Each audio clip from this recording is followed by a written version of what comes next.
Le 22 avril dernier, le président de la République a signé un décret fixant les attributions, l'organisation et le fonctionnement du Burida. Le conseil de gestion provisoire dirigé par Léonard Grosdieu a échangé avec les artistes vendredi dernier pour expliquer ce décret. Le ministère de l'Éducation nationale et de l'enseignement technique renforce les capacités des inspecteurs. Objectif, faciliter la mise en œuvre du projet école obligatoire et toutes les réformes entreprises pour une école ivoirienne plus dynamique. Le chef de l'armée du Nigeria, le général Tukur Buratai, a échappé à une embuscade des éléments de l'État islamique en Afrique de l'Ouest, ex-Boko Haram. Mesdames et messieurs, bienvenue et merci de regarder RTI 1. Le 22 avril dernier, le président de la République Alassane Ouattara a signé un décret fixant les attributions, l'organisation et le fonctionnement du bureau ivoirien du droit d'auteur Burida. Le conseil de gestion provisoire dirigé par Léonard Grosdieu a échangé avec les artistes vendredi dernier pour expliquer ce décret. Issaïo Kwasi Mamadou. Le Burida, bureau ivoirien du droit d'auteur, ne sera plus géré par un membre ayant appartenu à un conseil d'administration révoqué. Le Burida comprendra désormais deux types de sociétaires, les stagiaires et les ordinaires. Telles sont les nouvelles dispositions contenues dans le décret d'avril 2015. C'est donc pour informer ses membres sur les nouvelles mesures que le président du conseil de gestion provisoire a initié une série de rencontres. La loi est dure, mais elle reste quand même la loi. Le gouvernement de la République a pris un décret. Nous sommes dans une République bien organisée. C'est un décret, nous allons l'appliquer. Pour l'ensemble des artistes présents à la rencontre, il faut expliquer du milieu tous ceux qui sont rendus coupables de la mauvaise gestion. Le Burida a un problème de gestion. Le décret que le président a signé, c'est un très bon décret et ce décret ne sera pas changé. Ce décret doit être amélioré pour que nous assoyions la mandature. C'est-à-dire il faut définir les mandats de chaque conseiller de chaque PCA. De sorte que les mêmes personnes ne viennent toujours pas faire valoir leur intelligence par rapport aux autres. C'est une nouvelle boussole dont nous devons nous réapproprier. Pour ma part, je vais faire mon maximum pour essayer de tirer le plus grand profit que je peux. Le nouveau conseil d'administration du Burida sera connu en octobre prochain, mais déjà, le mois de septembre sera consacré à la mise en place des collèges. La Caisse nationale d'assurance maladie a procédé à l'enrôlement de la communauté béninoise pour la couverture maladie universelle, donnant ainsi le top départ de l'enrôlement de tous les Béninois vivant en Côte d'Ivoire. Les détails avec Ami Sissoko. Après la communauté sénégalaise, c'est au tour de la communauté béninoise de se faire enrôler pour la couverture maladie universelle. CEMU. Le top départ a été donné ce dimanche 23 août 2015 à Gonzagueville dans la commune de Port-Boué. Emmanuel Agboui, béninois vivant en Côte d'Ivoire depuis plus de 30 ans, est venu se faire enrôler.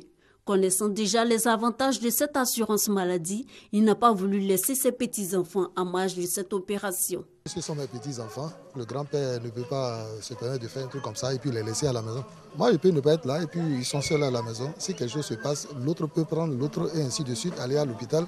Comme Emmanuel, ses compatriotes veulent aussi bénéficier des avantages de la couverture maladie universelle, avec à leur tête le président national de la communauté béninoise, Assis François Bakodiou. Vivre ensemble, c'est un geste qui marque et c'est une preuve aujourd'hui par cet acte-là. Et nous pensons que nous apporterons tout notre concours pour la réussite de cette opération. Des fois, tu peux tomber malade si tu n'as pas l'argent.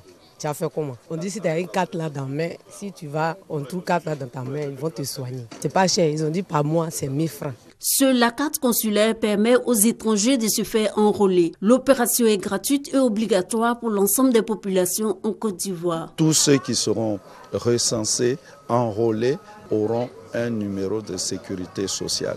Et ce numéro de sécurité sociale s'impose à tous ceux qui vivent dans ce pays. C'est pour cela que nous invitons toute la population à se faire enrôler. Parce que dans peu de temps, ce sera le numéro de référence. Même pour ouvrir un compte bancaire, on va vous demander ce numéro-là. Chaque adhérent cotisera 1000 francs par mois pour la couverture maladie universelle. 1000 francs qui donnent droit à des soins de santé de qualité.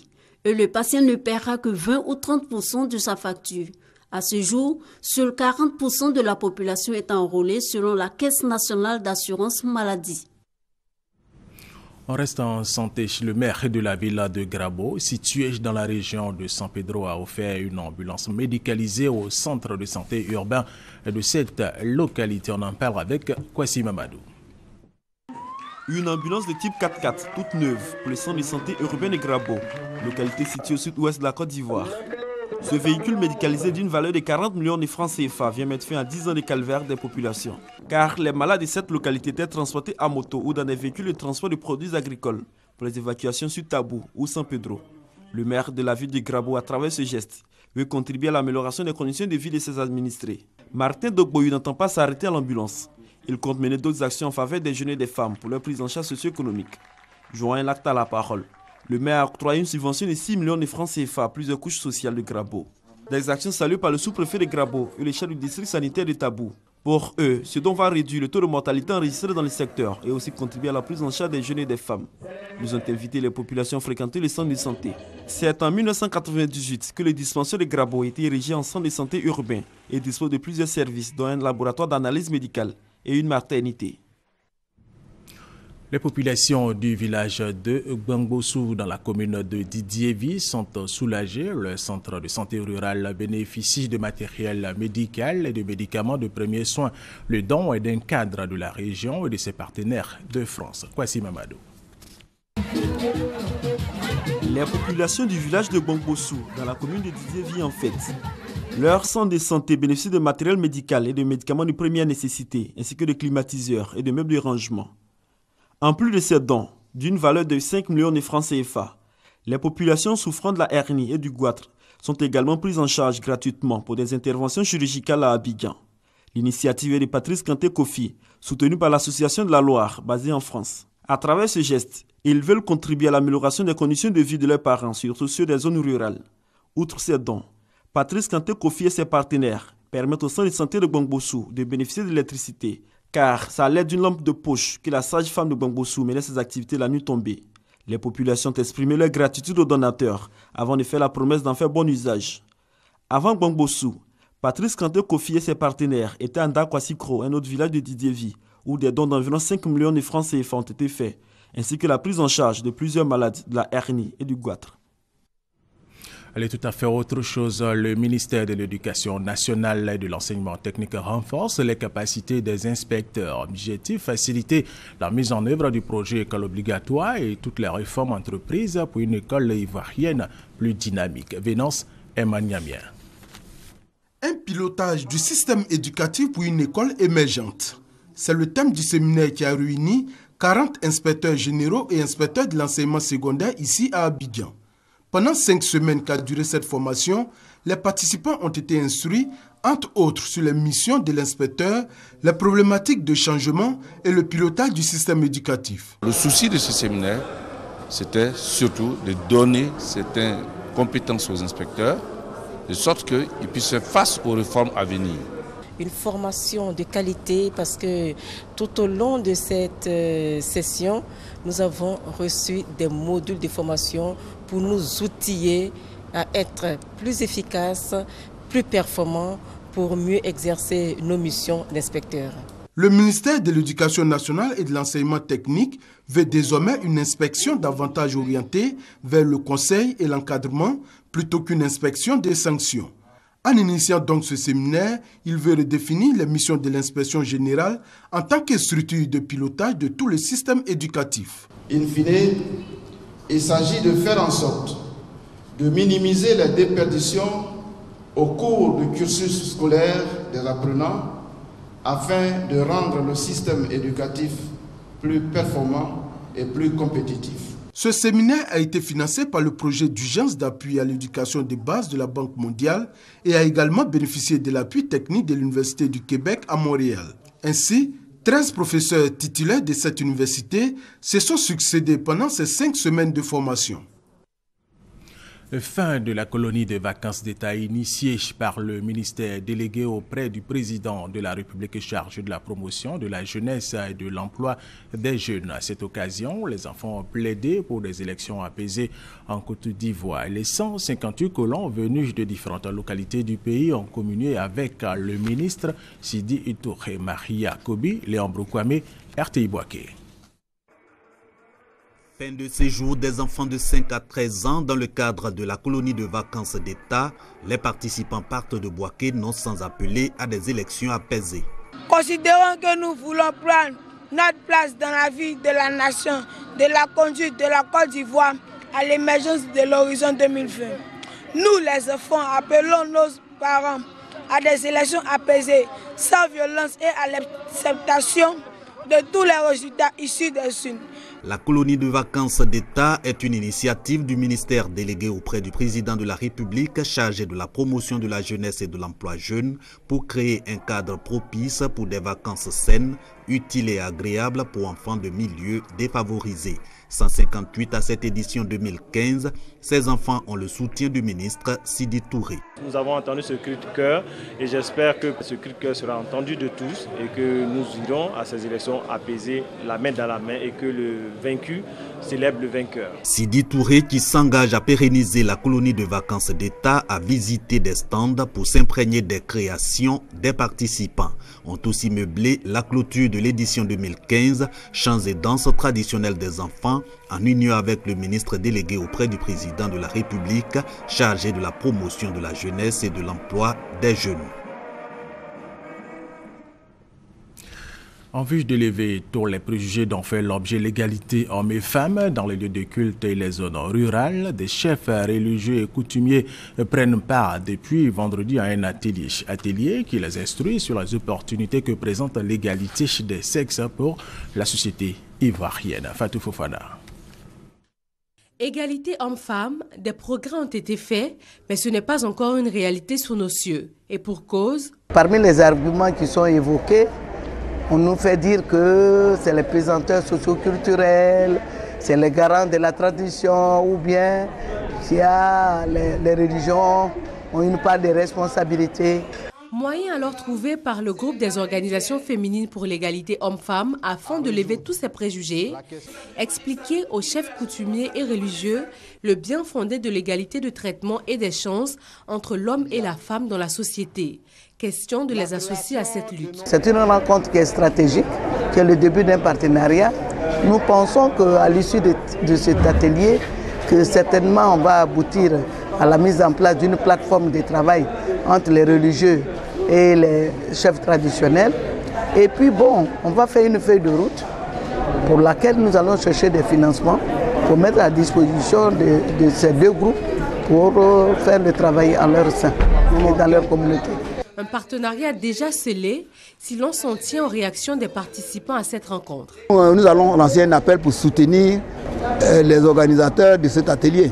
C'est un atelier qui est bienvenu. Je pense progressivement avec la mondialisation, avec la globalisation, avec ce monde qui s'unifie, l'Église, le monde a fini par comprendre qu'il faut associer les femmes aux prises de décision pour qu'on aboutisse à un véritable développement. Le groupe des organisations féminines pour l'égalité hommes-femmes est né le 20 février 2015. Sa mission, militer pour l'instauration d'une culture de l'égalité des sexes à tous les niveaux de la vie active et sociale en Côte d'Ivoire. Le 31 août prochain, la Bibliothèque nationale va accueillir la 13e édition de la Journée africaine de la médecine traditionnelle. Mais avant cette date, le président de la Fédération des tradipraticiens de santé des naturothérapeutes, Anokwao Daniel, et ses collaborateurs ont tenu une conférence de presse sur les objectifs de cette 13e édition. En Afrique, 80% de la population utilise les produits de la médecine traditionnelle. Les activités dans le domaine vont bon train. La 13e édition de la Journée africaine de la médecine traditionnelle qui se tient dans quelques jours à Abidjan sera l'occasion de le démontrer. Plusieurs experts africains de la médecine traditionnelle sont attendus par la Fédération des tradipraticiens de santé et des naturothérapeutes de Côte d'Ivoire. La Fédération des tradipraticiens de santé et des naturothérapeutes a le soutien de l'Union médicale chinoise, structure agréée par le ministère de la Santé et de la lutte contre le sida. L'Union médicale chinoise apprécie l'initiative de la Fédération des tradipraticiens de santé et des naturothérapeutes de Côte d'Ivoire. Elle compte établir un partenariat d'échange et de collaboration pour réglementer le secteur de la médecine traditionnelle en Côte d'Ivoire. En marge de la célébration de la 13e journée africaine de la médecine traditionnelle, aura lieu le vote de la loi relative à l'exercice et à l'organisation de la médecine et de la pharmacopée traditionnelle. Le président Anokwao Daniel appelle à la mobilisation de tous afin que cette célébration soit une réussite totale. Et c'est un commentaire de Serge Kolia. La coordination des associations des femmes d'Atoban dans la commune de Cocody vient d'être créée. Objectif, lutter contre la pauvreté en permettant aux femmes de Cocody d'obtenir des prêts pour développer des activités génératrices de revenus. Chantal Ouma Kandan. Clémentine Djaoué Balou est la nouvelle coordonnatrice des associations féminines d'Atoban dans la commune de Cocody. Cette cérémonie se situe dans le cadre d'une série d'investitures de responsables de zones qui serviront de relais entre leurs associations de base et l'administration communale. La nouvelle coordonnatrice et son bureau entendent, à travers des actions ciblées, réduire la pauvreté dans la commune et permettre aux femmes d'Atoban de bénéficier des prêts afin de développer une activité génératrice de revenus. Au niveau des femmes, nous faisons des petits prêts malgré nos maigres moyens. Avec nos cotisations, nous aidons aussi celles qui sont déjà en activité à améliorer, sinon à augmenter leur chiffre d'affaires. Heureux de l'initiative, le premier magistrat de la commune a tenu à encourager ces femmes, socle de tout développement. Je suis très heureux que vous soyez là et que je puisse m'adresser à vous. Nous nous battons pour que nos femmes soient toujours d'accord avec nous, comme dit très souvent le président Alassane Ouattara. Plusieurs bacs à ordures sont offerts par le maire à la nouvelle coordination, qui regroupe 21 associations et revendique plus de 1500 femmes. Le village de Golin-Zikro dans la région de Lifou avec pour capitale Daoukro vient d'être électrifié, cela grâce au programme présidentiel d'urgence PPU. On en parle avec Hassan Khan et Kades Godogo de RTI Boaké. Fini l'époque des groupes électrogènes, des lampes tempêtes et des bougies à Golin-Zikro, village de la sous-préfecture d'Anada dans la région de Lifou. Avant, moi, j'avais une télévision, on mettait sur batterie. À chaque semaine, il faut charger. Les enfants vont étudier bien avec le courant. Le village est désormais connecté au réseau électrique national. Le directeur général du Bureau national d'études techniques et de développement BNET, Krakofi Pascal, a procédé à la mise sous tension électrique. Une action de développement saluée par les autorités administratives et cadres de la localité. La mutuelle de développement du village, initiatrice de la cérémonie, souhaite le soutien de la population de Golin-Zikro pour un développement harmonieux du village. C'est ensemble que nous pouvons développer le village. Donc si la mutuelle n'est pas soutenue, je crois que nous ne pourrons pas avancer. Le directeur général du BNET, parrain de la cérémonie, a rendu hommage au président de la République, Alassane Ouattara, pour sa politique de développement. Politique dont bénéficie le village à travers le programme présidentiel d'urgence. Nous sommes là pour magnifier l'œuvre du chef de l'État. La lumière permet évidemment d'amorcer le développement. Les fils et les filles de ce village savent désormais qu'ils ont les moyens de pouvoir mener des activités lucratives. Après l'électrification du village, d'autres défis attendent les cadres de Golin-Zikro, notamment la réparation des pompes villageoises et la construction de nouvelles salles de classe.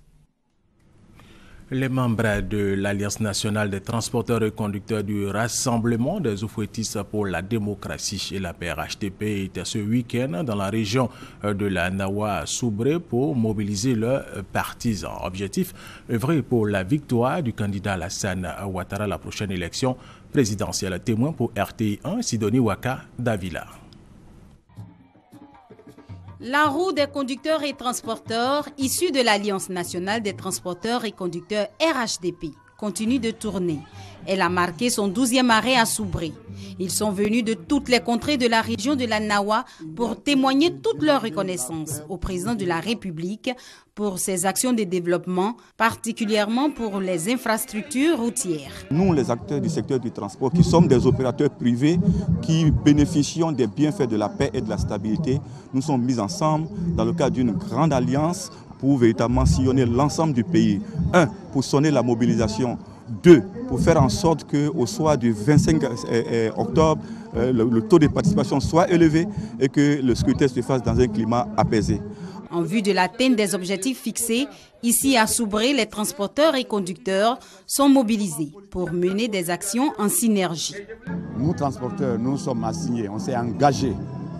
Et c'est pour ça que nous faisons la proximité dans notre corporation pour encore expliquer à certains qui n'ont pas compris que nous, on opte pour l'appel de Daoukro qui, en notre sens, démontre que M. Alassane est l'architecte principal de la nation aujourd'hui et que les infrastructures en place, telles que les routes, les autoroutes, les ponts, les premiers bénéficiaires ne sont que les transporteurs. Au cours de cette cérémonie de mobilisation, plusieurs autorités se sont succédées pour exprimer leur soutien à l'initiative de cette plateforme, dont le parrain est le secrétaire général de la présidence, Amadou Gon Coulibaly.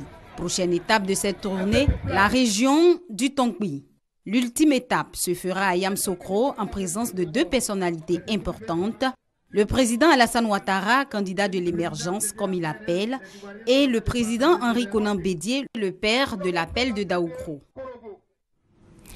Les producteurs d'EVA de Côte d'Ivoire débattent des problèmes qui empêchent le bon fonctionnement de leur travail. Objectif tout aplani pour mieux vivre de cette culture. Vénance Eman Niamien pour plus de détails.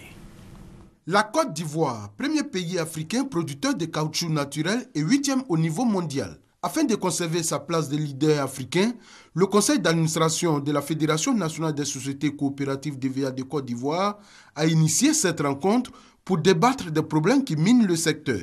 L'accès aux routes, aux prêts bancaires, la mise en place du collège des producteurs et le certificat foncier sont entre autres difficultés qui freinent le développement de la filière EVA.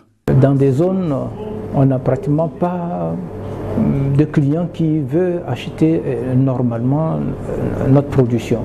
Alors que si on avait nos propres unités de transformation, je pense que le produit partira de nos plantations à notre usine.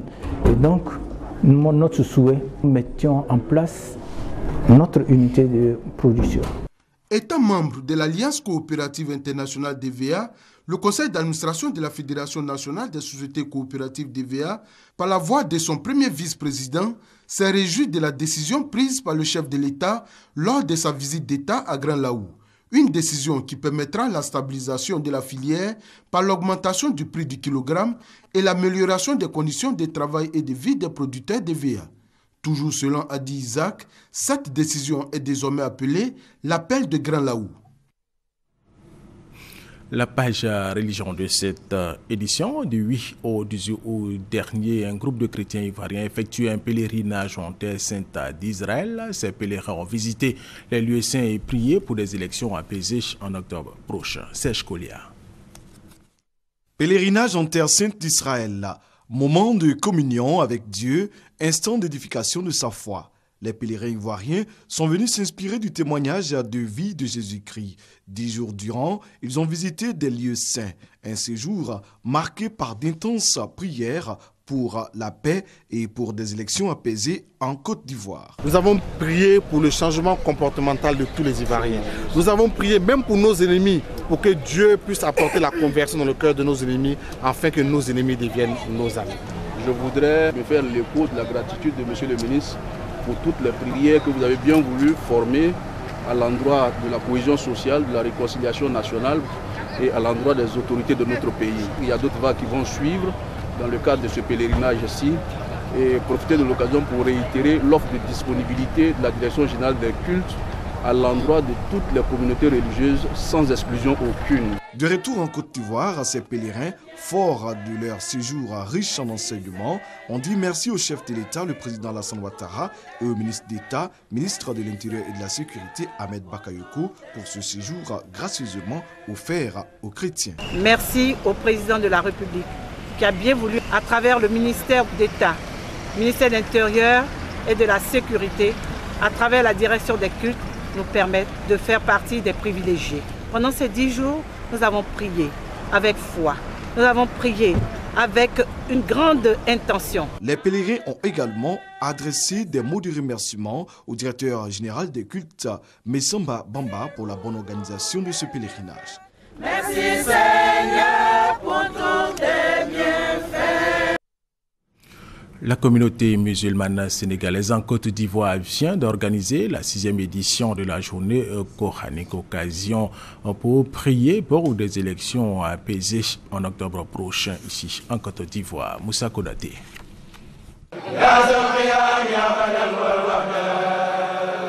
La 6e édition de la journée coranique a mobilisé plusieurs acteurs religieux, administratifs et politiques au foyer des jeunes de Koumassi. Une célébration initiée par la communauté sénégalaise résidant en Côte d'Ivoire. Objectif, mettre en exergue les valeurs du Coran et les mérites de sa lecture. Une occasion de plus pour sensibiliser les fidèles musulmans à lire le livre saint de l'islam. À travers le Coran qu'ils ont récité, qu'ils fassent tout prix pour qu'il y ait la paix en Côte d'Ivoire. Entre le Côte d'Ivoire et le Sénégal, nous avons des relations tellement profondes que nous veillons à la sécurité de la Côte d'Ivoire comme nous veillons à la prunelle de nos yeux. Et nous prions le bon Dieu pour que les élections se passent de manière apaisée et transparente et que la paix s'ensuive. Cette journée dédiée au Saint-Coran a été mise à profit pour des prières et bénédictions en faveur de la paix et la sécurité en Côte d'Ivoire. Aussi pour des élections apaisées en octobre prochain. Les populations sont donc invitées à la cohésion, à l'union et au vivre ensemble, des valeurs prônées par le Saint-Coran. Et nous vous le disions dans nos titres, le chef de l'armée du Nigeria, le général Tukur Buratai, a échappé à une embuscade des éléments de l'État islamique en Afrique de l'Ouest, ex-Boko Haram. Toujours au Nigeria, le secrétaire général de l'ONU Ban Ki-moon est à Abuja pour y commémorer l'attaque de Boko Haram contre le siège de l'ONU en 2011 qui avait fait 21 morts. Il va s'entretenir avec le président Muhammadu Buhari sur la sécurité, le changement climatique et le développement économique du Nigeria. Et sachez que plus de 20 migrants sont morts de froid sur une embarcation qui a été secourue dans la nuit de dimanche à ce lundi par des gardes-côtes italiens. Et il faut le rappeler, les gardes-côtes italiens ont sauvé cette année près de 3000 migrants, dont plus de 2000 dans des conditions dramatiques, alors qu'ils se trouvaient sur des cargos abandonnés par leurs équipages près des côtes italiennes. Mondiaux d'athlétisme en Chine, malheureusement l'ivoirienne Muriel Auré n'a pu se qualifier ce lundi pour la finale du 100 mètres féminin. Malheureusement en tout cas pour Muriel Auré qui a perdu. Usain Bolt, lui, s'est offert hier dimanche un 3e titre de champion du monde du 100 mètres. Et vous voyez sur ces images Usain Bolt qui a terminé premier au mondiaux d'athlétisme en Chine.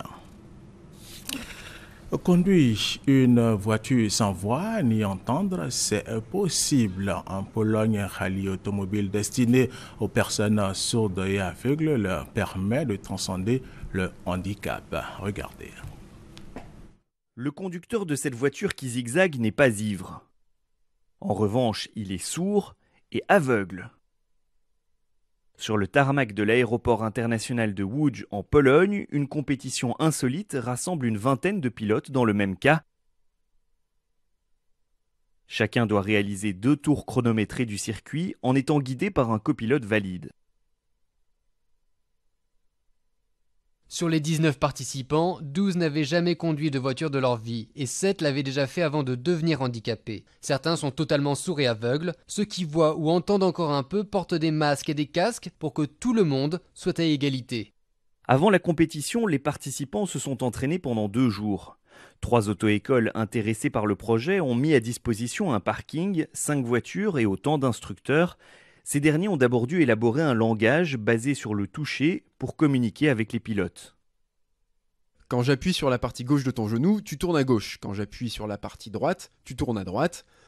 Quand je touche le haut de ton genou, tu redresses le volant et quand j'appuie, tu accélères. Quand je tire sur ton genou, tu freines. À tout moment, l'instructeur peut arrêter la voiture. Au fil des kilomètres, les pilotes sont de plus en plus en confiance, à l'image de Camilla, aveugle d'un œil et partiellement sourde. En bout de ligne droite, sa voiture atteint 50 km/h. C'est un sentiment étrange. Il y a de la peur. Vous ne savez pas où vous êtes, donc vos yeux et vos oreilles sont ceux de l'instructeur. Vous devez avoir une confiance totale en lui. Sylvek, malvoyant et malentendant, va conduire pour la première fois de sa vie. Son épouse Kasia, aveugle de naissance, est venue l'encourager, une façon pour ce couple d'oublier les problèmes du quotidien. Sylvek cherche du travail depuis 3 ans, en vain. En Pologne, le taux de chômage pour les personnes handicapées atteint 16%. Les gens réalisant peut-être que si des personnes sourdes et aveugles sont capables de conduire une voiture, elles peuvent également travailler, avoir un métier. On nous percevra peut-être comme des gens sympas, avec des bonnes valeurs, et pas comme des bons à rien. Le jour de la course, Sylvek a réalisé un sans faute sur le tarmac de l'aéroport. À l'arrivée, une brillante 6e place et l'admiration sans borne de sa femme. La première place, c'est Camilla qui l'a décrochée, brisant non seulement les stéréotypes sur les personnes handicapées, mais aussi sur les femmes au volant. Conduire une voiture sans voir ni entendre, c'est donc possible, en tout cas pour l'instant en Pologne. Fin de cette édition, merci de nous avoir suivis.